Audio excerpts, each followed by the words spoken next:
안녕하세요. 현명한 삶의 기술 채널에 오신 것을 진심으로 감사드립니다. 아이는 기억합니다. 여러분 혹시 이런 장면을 본 적 있으신가요? 마트에서 울고 있는 아이를 부모가 소리를 지르며 억지로 끌고 가는 모습. 또는 식당에서 말썽 부리는 아이에게 왜 이렇게 말 안 들어? 라며 버럭 화내는 모습. 그 순간 아이는 움찔합니다. 눈빛이 흔들리고 입술이 떨리죠. 하지만 어른은 모릅니다. 아이가 그 순간 무엇을 느끼는지. 오늘 영상은 그런 부모의 소리치지 않는 양육이 아이에게 어떤 선물로 돌아오는지를 이야기하려 합니다. 그럼 내용을 하나씩 살펴보도록 하겠습니다. 소리 없는 사랑이 만드는 정서적 안전지대. 사람은 누구나 감정의 집이 필요합니다. 그 집은 바로 정서적 안전기지라고 부릅니다. 부모가 화를 내지 않고 소리치지 않고 차분한 어조로 자녀와 대화할 수 있을 때 아이 마음속에는 이런 기지가 형성됩니다. 이 기지는 아이에게 이렇게 말하죠. 내가 무슨 실수를 해도 나는 널 비난하지 않아. 내 감정을 들어줄 준비가 되어 있어. 너는 여기서 안전해. 그런 아이는 세상에 나가서도 사람을 두려워하지 않습니다. 왜냐면 자존감의 뿌리가 비난이 아닌 수용으로 자랐기 때문입니다. 소리치지 않아도 규칙은 배웁니다. 많은 부모는 착각합니다. 소리를 질러야 아이가 말을 듣는다고. 하지만 연구 결과는 정반대를 말합니다. 하버드 심리학과 연구에 따르면 소리를 자주 듣고 자란 아이는 위협에는 반응하지만 내면의 도덕 기준은 형성되지 않는다고 합니다. 즉 소리는 아이를 행동하게 만들지 이해하게 만들지는 못합니다.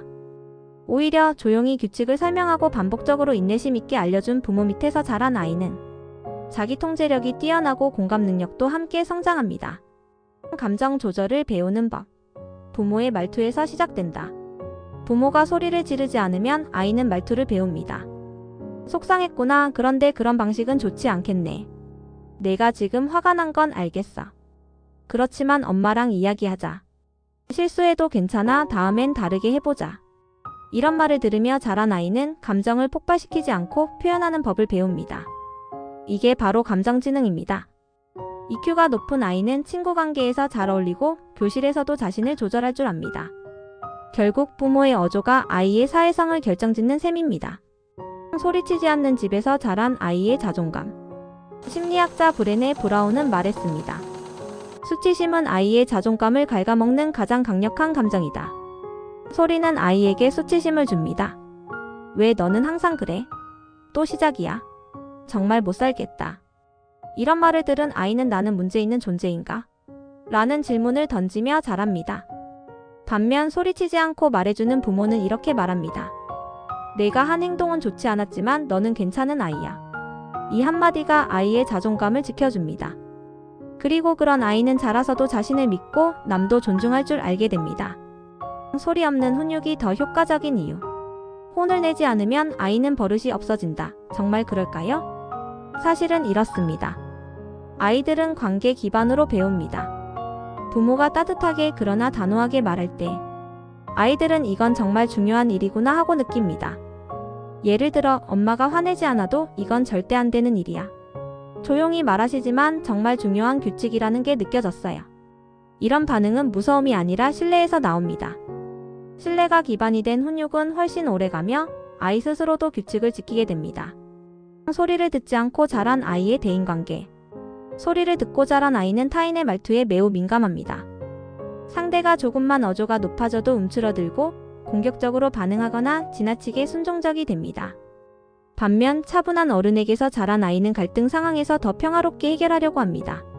어떤 말도 소리치지 않아도 전달할 수 있다는 걸 몸으로 배웠기 때문입니다. 이런 아이는 학교에서 친구 문제로 싸우더라도 감정을 말로 표현할 줄 알고 때로는 중재자 역할도 할 수 있습니다. 아이는 부모의 말투를 따라합니다. 우리 아이는 왜 말을 험하게 할까? 그 물음에 이렇게 대답하고 싶습니다. 아이의 말은 부모의 거울입니다. 부모가 짜증 섞인 말투, 버럭하는 반응을 보이면 아이는 그걸 표현의 방식으로 기억합니다. 하지만 항상 차분하고 따뜻하게 말하는 부모 밑에서 자란 아이는 화가 나도 이렇게 말할 수 있습니다. 지금은 좀 속상해요. 그렇게 말하니까 기분이 나빠요. 잠깐 나 혼자 생각할 시간이 필요해요. 그건 교육이 아니라 흡수입니다. 아이들은 말보다 말투를 배웁니다. 인생 전체를 바꾸는 소리 없는 양육. 소리를 듣지 않고 자란 아이는 훗날 어떤 사람이 될까요? 그 자신의 감정을 표현할 줄 알고 타인의 말에 귀를 기울이며 위기 상황에서도 이성적으로 대처할 줄 알며 사랑받을 가치가 있다는 걸 믿는 사람. 이건 단순한 성장의 문제가 아닙니다. 삶의 품질을 결정짓는 기반입니다. 소리를 내지 않아도 강한 부모. 혹시 지금 마음속으로 이런 생각하셨나요? 그럼 아무 말도 못하고 그냥 참고만 있어야 하나요? 그건 아닙니다. 단호하지만 따뜻한 말투는 존재합니다. 이건 안 되는 일이야. 그래도 네가 왜 그랬는지는 듣고 싶어. 엄마는 화가 나. 하지만 소리 지르고 싶진 않아. 우리 대화하자. 이런 말은 부드럽지만 강한 메시지입니다. 아이에게 경계와 사랑을 동시에 가르쳐 줍니다. 오늘 내용의 마무리. 아이의 눈에 비친 당신은? 마지막으로 당신의 아이가 나중에 이렇게 말하길 바랍니다. 우리 엄마는, 아빠는 한 번도 나에게 소리를 지르지 않았어. 그래서 나는 내 감정을 두려워하지 않고 말할 수 있었어. 그래서 나는 세상도 나를 환영할 거라 믿을 수 있었어. 부모의 소리 없는 사랑은 아이에게 가장 큰 울림이 되어 평생을 지탱해 줄 것입니다. 여러분, 오늘 영상이 마음에 와닿으셨다면 좋아요와 구독, 알림 설정 부탁드립니다. 댓글로 여러분의 경험도 나눠주세요. 우리 모두가 소리 없는 양육의 힘을 믿는 세상이 되기를 바라며 다음 시간에 또 뵙겠습니다. 끝까지 함께 해주셔서 감사합니다. 늘 건강하시고 오늘도 따뜻한 하루 되시길 바랍니다. 그럼 다음 영상에서 만나요.